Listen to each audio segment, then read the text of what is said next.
Hey, what's up everyone? Phoenix here.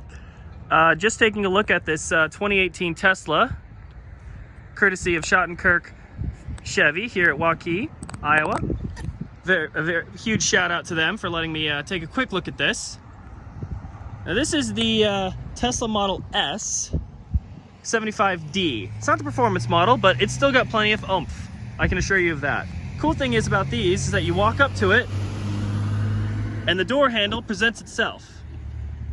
Now once you're inside, the first thing you're going to notice is the giant screen. And then you're going to notice this screen here.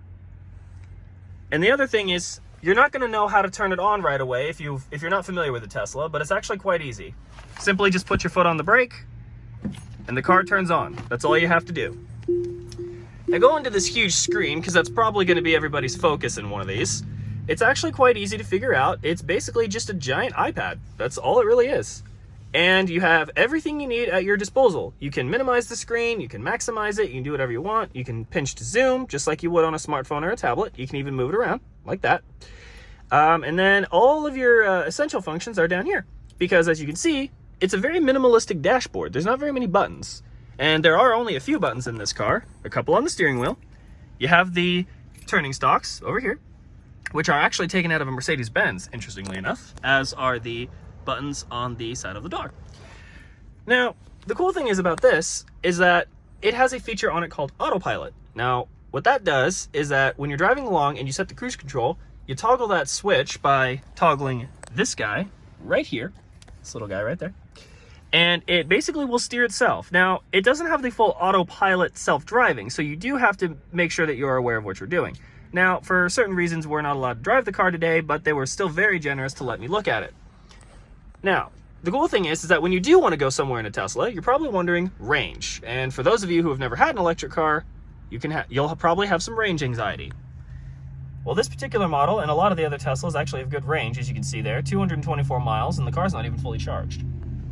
And when you want to go somewhere, you can simply navigate, click on that, and then you can type in a destination. So let's say you want to go to Orlando, Florida. You want to take a road trip, and you want to go all the way down to the parks down there, right?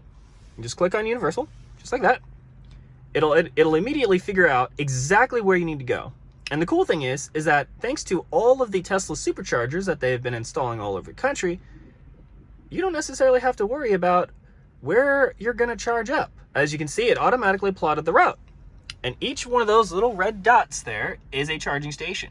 And what's really neat is that it will actually tell you where your next destination is, how much range you'll have when you arrive, and how long you'll need to charge at that particular station in order to make it to the next location.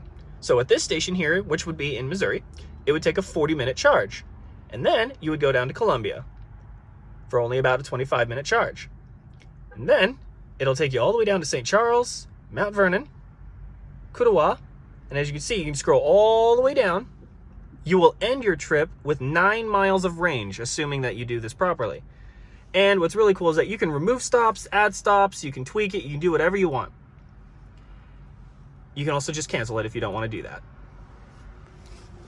And that's the great thing about Teslas, is that they have a feature called supercharging. And when you supercharge a Tesla, you can go from 20% to 80% in about 25 minutes, depending on the range that you have. Now, the thing about a battery is that it charges a lot quicker when it's lower rather than higher. So you always want to start your charge with as low of charge as possible, because it'll charge up a lot quicker, just like charging a phone. Now, if you want to go and make the map smaller and focus primarily on your infotainment because you're just cruising around town, you can do that. And the cool thing is about these is that these cars, I mean, of course they have Bluetooth on them, but what's really cool is that you can actually stream. Once you set up your Tesla account, you can stream using Spotify, TuneIn, and on some Teslas that I've seen, I'm not sure if this one has it, but I think some of them do. You can actually, yep, there it is actually. You can actually surf the web in your Tesla. Now, obviously, I don't recommend doing this while you're driving, so have your passenger do it. And what's really cool is that if you're parked and you're charging and you want to kill 20 minutes, you can stream Netflix, which is actually pretty neat. Push this button. Now this is the cool thing. This is really neat. There's no button up here to open the sunroof, as you can see, right? So how do you open that? Well, you just push the button and the sunroof opens just like that. And it actually shows you in real time where it's going. And you can even go on the tablet and actually control just how much you want, or you can just close it all together. Now, you can power fold the mirrors by doing this. You can update the software, which actually it just updates over the air. And here's the really interesting thing. When you go to charge the car, you're probably going to wonder, where do you charge it? Because a lot of electric cars have an obvious little spot that tells you where the charge port is. Well, push this little button right here. You'll hear a little noise. The charge port's open. There's your battery. Now let me show you where the charge port is. This is actually pretty neat. It blends in right there to the turn signal. Here's the charge port, and that's where you plug it in. Kind of looks like a little face, doesn't it? And then when you're done, simply tap it, and as you can see, it's flush with the design. Completely unnoticeable. Now what's really neat about some of these Teslas... Oh, and by the way, I got out of the car. Notice something? It turned itself off. You never have to worry about leaving the car on. You want to turn the car back on? Push the brake. You're never using unneeded power in one of these. You're only using what you need. Now this is the cool thing. This Tesla does actually have autopilot. Now, this particular Tesla does have a feature called Summon. It's more of a gimmick, but it actually does work. You can get out of the car and push a button on your iPhone. There's an app that you download when you buy one of these, and the car will actually come to you without anybody in it. I'm not joking. Now, there is a software update coming later this year to where the car will be able to drive off and park itself in a parking space without anyone in it, figuring out where to go. And it will do the opposite. It will extricate itself from said parking space and come to you. Very handy if you're coming out of a shopping mall on a rainy day, or if you just lose your car, like me. Now, obstacle-aware acceleration. That automatically determines where the car needs to be depending on what's in front of it. It's kind of like adaptive cruise control, but it'll actually steer itself around something if needed. You can also limit it to the speed limit, depending on what speed limit you're on. So if you're on an interstate and it's going 70 miles an hour and it drops down to 55, it'll lower you back down to 55. No speeding tickets for me, thanks. You can even go into vehicle. You can do all of your sets here. Mirror auto fold, auto tilt. That's a great feature because when you put the car into reverse, it auto tilts the mirrors down so you can actually see where the curbs are, so you don't, curb check. Driving. Now this car will actually coach you as you're driving along. It'll tell you exactly, as you can see right there, it'll tell you exactly how much power you're using and what you can do to improve your efficiency and your range. You can even put it into range mode. Now basically what that does is when you push it, range mode literally forces the car into basically BMW's version of EcoPro Plus, which means it turns all of the non-essentials off to give you the maximum amount of range. So if it's a really hot day or a really cold day and you have to use range mode, it's not going to be very comfortable for you. So don't let your battery get too low to where you need that. Now, I like how they call it chill for your acceleration, because being an electric car, instant torque.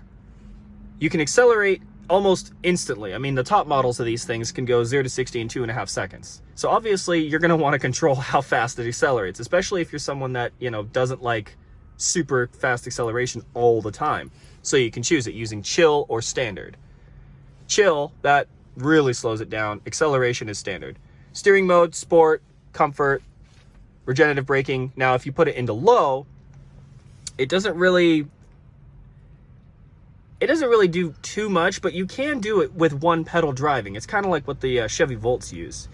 Creep, that moves when the brake pedal is released, kind of like a normal car, but you can also turn it off. So if you do come to a complete stop, take your foot off the brake or the gas pedal and the car will just come to a stop. Now, then you can actually go into here and see all your trips, your data, the rest of your autopilot functions, and quick controls. These are really easy. Display brightness, I would just put it onto auto if I were just me. And the manual is also fully downloaded onto the car as well. So if you have any questions about the car, you can literally just click on that. It'll bring up the manual. There you go. You just click on whatever you want. It'll tell you how to do it. And then The way to turn this car off, like I said, is, well, simply just get out. That's all you gotta do. Watch. I'm gonna get out of the car. And as you can see, the car is now off. There's actually a lot of headroom in this car. I'm about 6 feet tall. It's actually pretty amazing. And then opening up the back, there's actually a lot of room for, there's room for 3 people back there. And yes, you can actually fit a full-size adult back there. Pretty amazing. My uncle's over 6 feet tall and he can fit into that car. Now, you're probably wondering, okay, it's an electric car. Where's the battery? It's all underneath. So the car actually has a little secret. It's got 2 trunks. Obviously the trunk is back here. That's the primary trunk. You can just tap it and it opens. Carbon fiber spoiler, very nice. And it's a hatchback. This one's got the power liftgate package on it. And for an electric car, that's a pretty decent sized trunk. You can put a lot of space, you can put a lot of stuff in there. And then you've got a shield as well in case you want to, you know, hide your items from prying eyes. But with tinted glass, it really doesn't matter. Push that, it closes, it'll bing at you to let you know that it's closing. And then there's something called the front trunk, or as people call it, the frunk. Now how do you open it? Well, key fob. It looks like a Tesla. I kid you not. That is your key.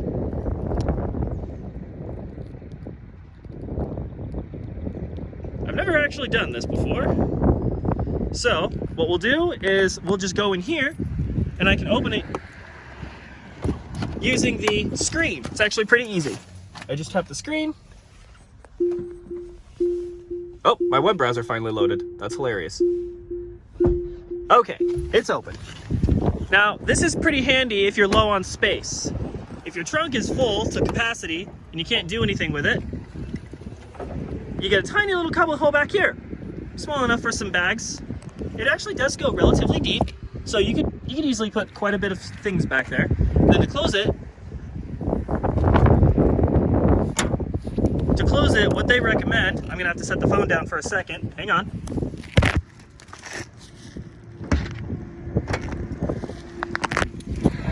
They recommend you just simply place one hand here and one hand here and simply push down. They don't want you to slam it down. You can actually hurt the bodywork by doing that.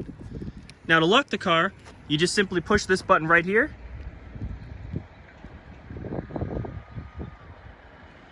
And it folds itself up, tucks itself away, and the car's locked.